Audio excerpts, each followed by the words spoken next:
বৃষ্টির দিন আর গরম গরম ভাজা পোড়া, এই দুইয়ের প্রেম কাহিনী চিরকালে। কিন্তু প্রশ্ন হলো কি খাবো? একদিকে সহজ হতে হবে, হাতে নাগালেই থাকতে হবে, আবার খেতেও হবে। হ্যাঁ বন্ধুরা, আজ আমি নিয়ে এসেছি এমনই এক মজাদার রেসিপি, পাতাকপির পাকোড়া।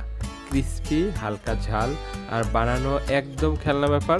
চলুন তাহলে শুরু। প্রথমে একটা ছোট সাইজের পাতাকপি নিন, অর্ধেকটা কুচি কুচি করে কেটে ভালো করে ধুয়ে ফেলুন। তারপর এর মধ্যে দিন একটি পেঁয়াজ কুচি,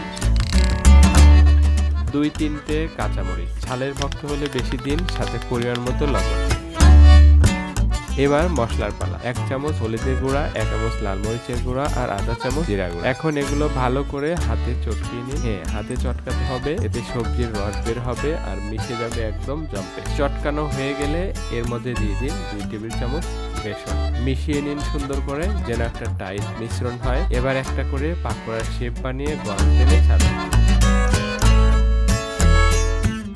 সোনালি লালচে হয়ে এলে তুলে নিন।